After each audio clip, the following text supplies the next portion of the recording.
ውድ ተመልካቾቼ እንኳን ደህና መጣችሁ። ይሄ እንግሊዝ ቱቶሪያል ነው። በዚህኛው ቪዲዮ እንግዲህ ባለፈው ያንድን ነገር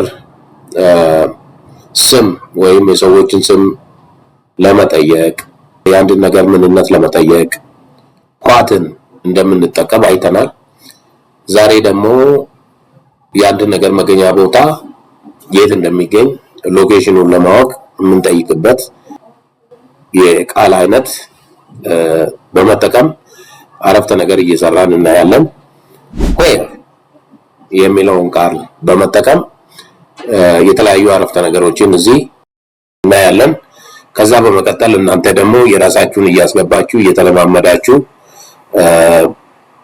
የአጠያየቅ ሁኔታዎችን ማለት ምን ቃላትን ተጠቅማችሁ እንዴት በማለት ጥያቄ ማቅረብ እንደምትችሉ የሚያሳይ ነው።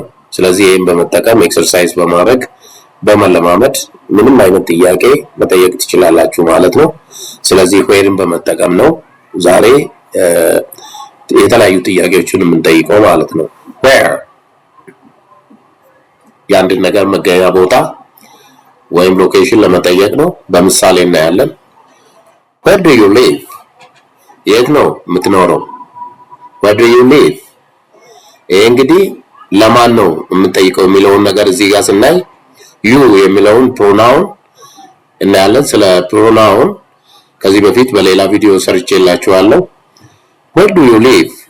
የት ነው የምትኖረው? where do you live? የት ነው የምትኖሪው? where do you live? where do you live? የት ነው የምትኖሩት? እንግዲህ ለሁሉም ያገለግላል ማለት ነው። ይሄ ሰከንድ ፐርሰን ሲንጉላር ኤንድ ፕሉራል ሊሆን ይችላልና ሲንጉላር በሚሆንበት ጊዜ የት ነው የምትኖረው፣ የት ነው የምትኖሪው ለማለት ያገለግላል።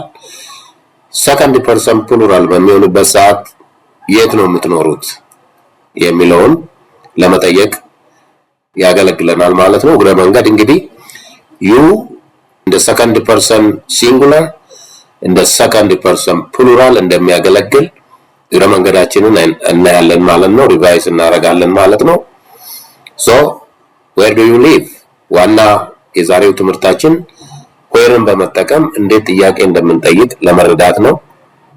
where do you live የት ነው የምትኖረው፣ የት ነው የምትኖሪው፣ የት ነው የምትኖሩት የሚለውን ጥያቄ ለመጠየቅ ነው ማለት ነው። where is the nearest hospital በጣም ቅርብ የሆነ ሆስፒታል የት ነው የሚገኘው? where is the nearest hospital በጣም ቅርብ የሆነ nearest ሱፐርላቲቭ ዲግሪ ነው።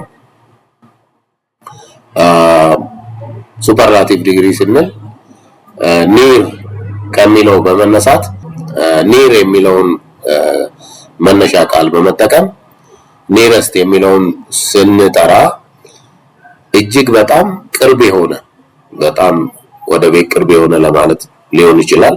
ስለዚህ where is the nearest hospital to you አንድ ነገር ስንጠይቅ where is the nearest hospital to you ላንተ በጣም ቅርብ የሆነ ሆስፒታል የትኛው ነው?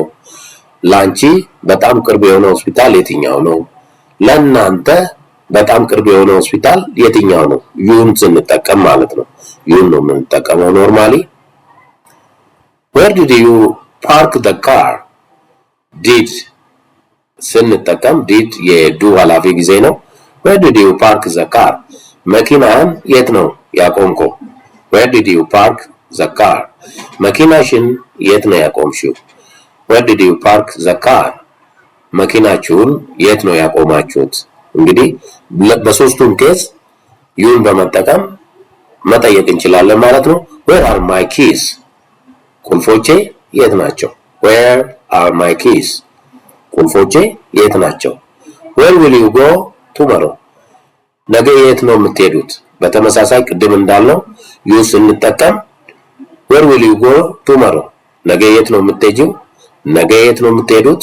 ነገ የት ነው የምትሄደው የሚለውን ለመጠየቅ ያገለግላል።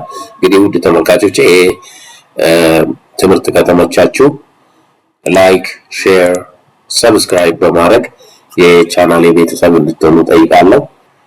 Thank you for watching.